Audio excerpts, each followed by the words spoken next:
Hello, I'm Soap, and today I'm going to be talking about the paintings. By the paintings, I mean the four that appear both in the dungeons and in the attic in Campus Hall. But the reason I'm doing a theory on this is because this person left a comment and it made me want to revisit the Headmistress lore, and then I realised I should probably address all the other paintings as well.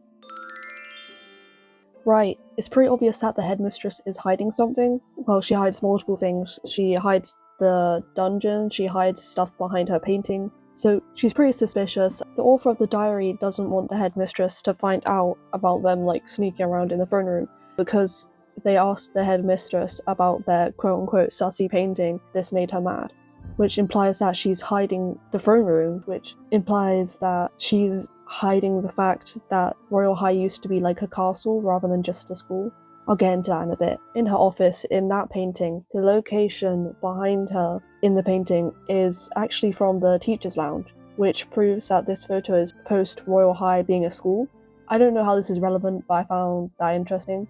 Both her younger photos in the dungeons and in the attic, and her current picture in her office, which again I said is post-Royal High School, they all have her earring in, but then she also hides her earrings away behind her painting. So I'm not sure about the timeline on that, but my point about hiding the earrings is that if you wear the earrings, the default colour is red, so we can assume they're ruby earrings. And the ruby gemstone has association with nobility, as well as love and passion, but I'm going to focus on nobility. And since the throne tower is hidden, it can be assumed that Headmistress wants to hide the fact that Royale High was once a castle, and that she is noble in some sort of way. In all of her paintings, she doesn't wear any sort of crown, so we can assume she's not a queen or a princess. But I believe that she is instead a duchess, but I will get into that when discussing another painting. Her intentions in hiding the dungeons/throne room is because she is from the royal family in which the original castle was owned by, so she knows the secrets and she wants to hide them.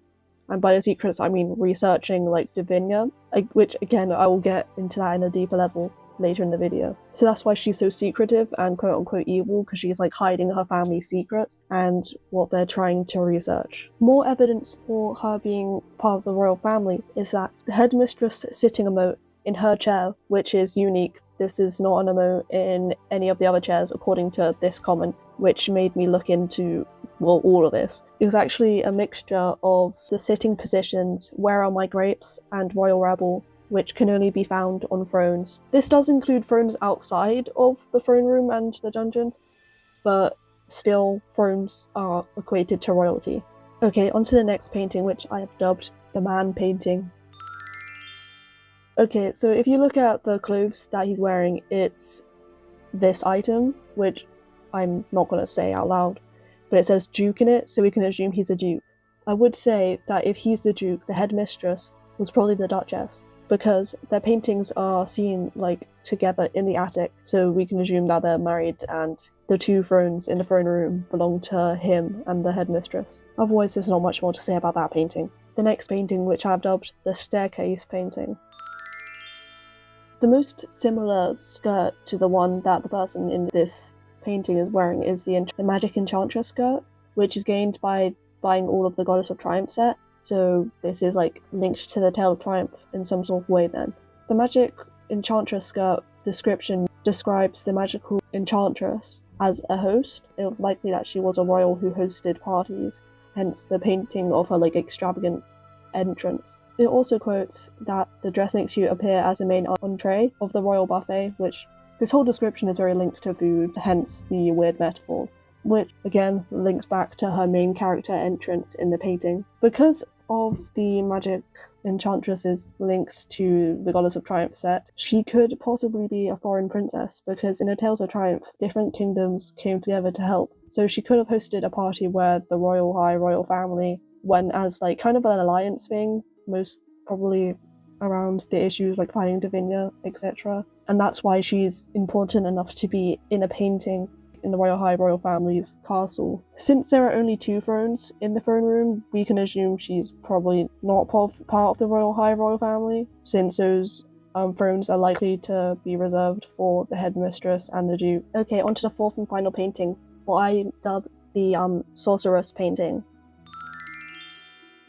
This is going to be a long one. The first thing I thought about this painting is that she's wearing purple and is above a secret entrance that requires dark magic, so she can be assumed to be a dark fairy. Her shawl sort of like item kind of is reminiscent of the Whimsy Witch hexed bodice, toggle 6 obviously, which would like reinforce the idea of her being a dark fairy or like a dark sorceress or something, because Whimsy Witch. As well as this, the bodice being called hexed links to the painting because it kind of seems like she's stuck in this painting as a curse, because her eyes open and close, which kind of implies that she's still alive, or it's some sort of like haunted painting. As well as this, in the Whimsy Witch bodice description, it says this: you may feel a magical sensation of memory, your thoughts drifting out with the current as though you have experienced nostalgia carried by the salt water. Momentarily, you will imagine a pirate's vessel caught in enchanted storm clouds above the ocean, staying afloat by creaking mechanical wings. You watch shards of shattered potion bottles and inky magic spill from the sides of the deck, its contents streaming upwards into the swirling clouds. The eye of the storm can be seen within the mess of its own creation. And this is very closely linked to the storm that's mentioned in Captain Whisker's diaries, which kind of implies a link to Davinia as well, which is kind of crazy that I never realized this description before. So if they had these memories, it would make so much more sense why they would be researching Davinia. And why I think they are researching this is because of the secret room under the boards, which holds a journal. And in this journal it says Davinia, spelt slightly wrong, but in mermaid language.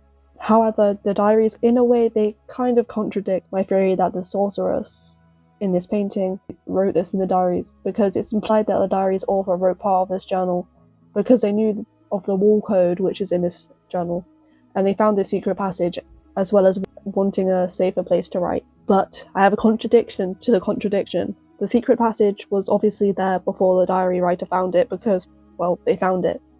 And it's directly below this painting, so it kind of must be related in some sort of way. And what I think this research was to make a potion, since it says there's a missing ingredient in the journal around a potion. Hence all the failed potion bottles everywhere, and this potion they wanted to make was likely a mermaid potion, because of them trying to translate mermaid language as well as the mermaid picture in the journal. They were probably looking for Davinia and possibly planning for a reconstruction, because it says reconstruction in the journal near this like building picture, and they would need a mermaid potion to reach this, because according to Captain Whisker's diary, Davinia is sunken. So if the diary writer was the one who wrote this, it's most likely from research they found in the sorceress's room, which is the potion room where you make the rainbow key, because it also has potions and a cauldron to make the potions, as well as a bed, so supposedly someone lived there. And it would make sense for the sorceress to have a painting if they were the royal sorceress, like having such an important role in like finding Davinia and all that sort of stuff. The diary writer seems like unaware of what was happening in the secret passage beforehand, so I think this journal was written by the sorcerer. But not gonna lie, this might be a stretch, but you know, that's why it's a theory.